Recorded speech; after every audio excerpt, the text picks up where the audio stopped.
2017 में एक पर्वतारोही जिनका नाम था एलेक्स होनॉल्ड, उन्होंने कुछ ऐसा कर दिया कि इतिहास रच दिया। पर्वत पर चढ़ने के लिए हमें कुछ चीजों की जरूरत होती है, उसमें से एक बहुत ही इंपॉर्टेंट चीज होती है जिसको बोलते हैं रस्सी।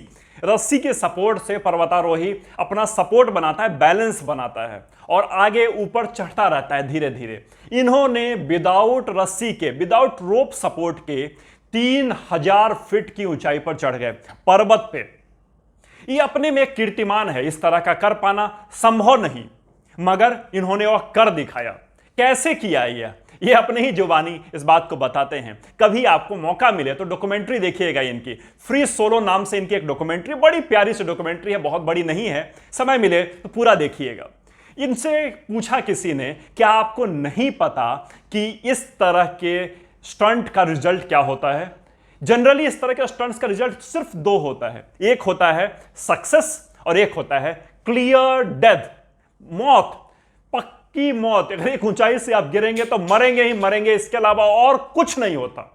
या फिर सफलता ही मिलेगी। सफलता मिलने की संभावना इतनी नगण्य है इस तरह के स्टंट में, जिसके लिए सभी जानते थे। जब इन्होंने ट्राई करना शुरू किया तो लोगों के रोंगटे खड़े हो रखे थे, इतने घबराए हुए थे लोग, क्या होगा, ऐसा ना हो इतने बड़े पर्वतारोही को हम मिस कर दें, हम बिछुड़ जाए हमसे। मगर इसने भी जिद पे अड़ा हुआ था कि नहीं, मैं 3000 फीट की ऊंचाई बिना रस्सी के सपोर्ट के ही चढ़ूंगा, जो हो जाए, क्योंकि मैं इसके लिए रेडी हूं। मैंने अपने डर पर काबू पा लिया है। नीचे उतरे तो इनसे लोगों ने पूछा, कैसे कर दिया तुमने, कैसे कर दिखाया तुमने? इन्होंने सिर्फ एक शब्द में इसका जवाब दिया। इन्होंने कहा, लोग कहते हैं अपने स्ट्रेस को दबाओ, मैं कहता हूं अपने कॉन्फिडेंस जोन को बढ़ाओ। बस यही अंतर है मेरे और आम लोगों में। मुझे पता है कि दो ही चीजें होती हैं, मौत या सक्सेस। मौत तो मुझे आने से रही, क्योंकि मैंने प्रैक्टिस इतनी की है, इतना ज्यादा प्रैक्टिस की है कि गलतियां तो मुझसे हो ही नहीं सकती। इतना मुझे अपने ऊपर कॉन्फिडेंस है और सक्सेस मेरा इंतजार कर रही है। यदि मैं नहीं करूंगा, कोई और करेगा तो कोई ना कोई जरूर। यह तो मैं मान ही नहीं सकता कि कोई और यह चीज नहीं आजमाएगा, कोई ना कोई तो आजमाएगा। तो मैं ही क्यों ना अपने नाम इस तरह की बड़ी अचीवमेंट दर्ज करूं।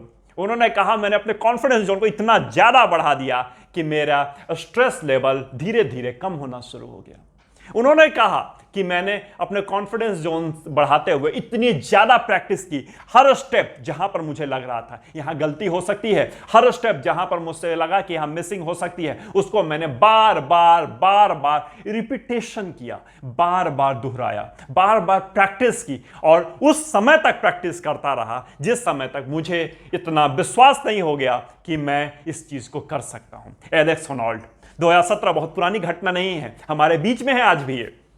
सीखिए, समझिए इन बातों को। ये सारे एग्जाम्पल्स रोज हमारे आमने सामने आसपास हो रहे होते हैं और हम उनसे आंखें चुराकर आगे बढ़ जाते हैं। बड़ी सिंपल सी एक लाइन है, लोग कहते हैं डर को दबाओ, स्ट्रेस को दबाओ, आगे बढ़ो। सच्चाई ये नहीं है, ना तो आप डर को दबा सकते हैं ना स्ट्रेस को दबा सकते हैं। ये चीजें दबाने की नहीं है। जिस तरह से खुशी एक नेचुरल प्रोसेस है, आंसू निकलना, दर्द होना एक नेचुरल प्रोसेस है, उसी तरह से स्ट्रेस भी एक नेचुरल प्रोसेस है जो कि अपने साथ लेकर आता है। कोई भी अगर आप अचीव करना चाहें, किसी गोल को आगे बढ़ना चाहें, यदि आपका गोल बहुत बड़ा है और उसको करने के लिए आप कोशिश में लगे हुए हैं, लगातार रोज आगे बढ़ रहे हैं एक स्टेप, तो आपको प्रॉब्लम्स आ रही हैं, स्ट्रेस आ रहा है, प्रॉब्लम आ रही है, कॉन्फिडेंस लूज हो रहा है, घबरा रहे हैं, फेल्योर्स मिल रहा है, तो मान लीजिएगा ऊपर वाले ने आपको परमिशन दे दी है, आपको ग्रांट कर दिया है कि हां तुम इस काम को कर लो। यदि प्रॉब्लम्स नहीं आ रही हैं, स्ट्रेस नहीं आ रहा है, दिक्कत नहीं हो रही है, फेल्योर्स नहीं मिल रही और आपको लग रहा है आप अपने गोल पे पहुंचने वाले हैं, तो आपका गोल गलत था या रास्ता गलत था। उसने उसकी परमिशन नहीं दी थी।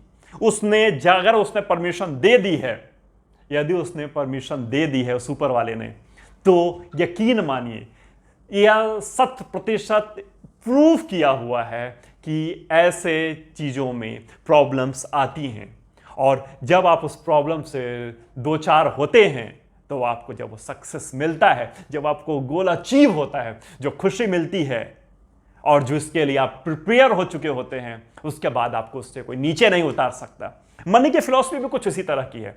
धन का सिद्धांत भी ऐसे ही चलता है। माना जाता है और ये आजमाया हुआ है, कोई व्यक्ति बहुत धन्ना सेठ है तो उसके आने वाली 3 पीढ़ियां ही, सिर्फ 3 पीढ़ी उस धन का उपयोग कर पाती हैं, उस धन को जी पाती है, उस धन का ऐश ले पाती हैं। चौथी पीढ़ी गरीब हो जाती है। ये क्यों होता है ये बताने की मुझे जरूरत नहीं।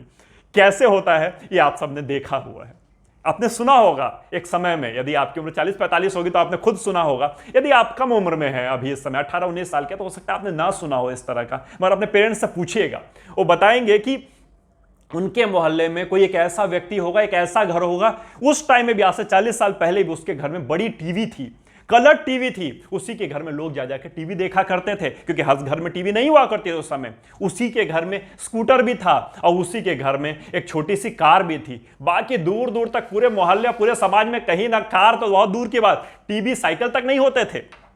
मगर उस व्यक्ति की स्थिति, उनके लोग बताएंगे आपको कि आज ये इस हालत में वो पहुंच गया है कि उसके पास खाने के लाले पड़ गए हैं, सब कुछ बिक गया, सब बर्बाद हो गया, आज बड़ी बुरी हालत में है। ऐसा क्यों हुआ?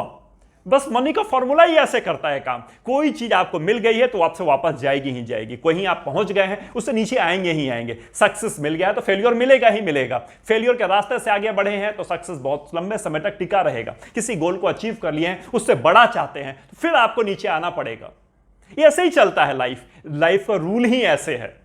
ये एलेक्स की कहानी हो या आप और मेरी कहानी हो, सबकी कहानी में एक पल ऐसा जरूर आता है जब तकलीफ, दुख, दर्द, परेशानी, स्ट्रेस बढ़ता है, और उससे यदि आप बचना चाहें, उससे आप दूर रहना चाहें, उससे आंखें फेर कर आगे बढ़ना चाहें, तो आप सक्सेस पर बहुत दिनों तक नहीं रुक पाएंगे, बहुत लंबा आप नहीं कर पाएंगे, क्योंकि हो पाना ही संभव नहीं है।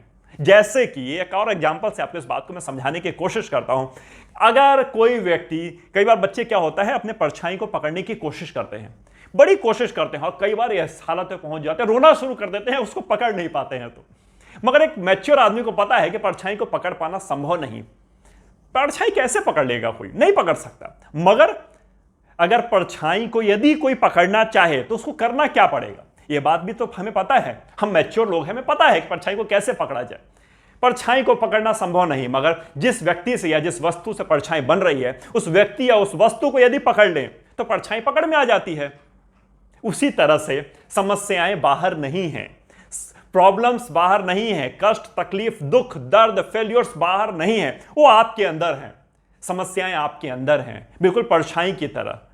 परछाई के प्रतिबिंब बाहर बन रहा है, हमें पकड़ना है तो खुद को पकड़ना पड़ता है, तो परछाई पकड़ में आ जाती है। उसी तरह से यदि समस्याओं से बचना चाहते हैं, खुद पर काम कीजिए, खुद को इंप्रूव कीजिए, खुद को बेटर बनाइए, बेस्ट की तरफ ले जाइए, लगातार काम कीजिए। लगातार अगर आप करते रहेंगे, लगातार कोशिश करते रहेंगे, लगातार प्रयास करते रहेंगे, तो आपको सफलता मिल जाएगी। जैसे कि शीशे की परछाई नहीं पड़ती, उसी तरह से हम सभी के अंदर कुछ ना कुछ ऐसी क्वालिटीज हैं जिसकी वजह से हम आगे बढ़ पाने में समर्थवान होते हैं।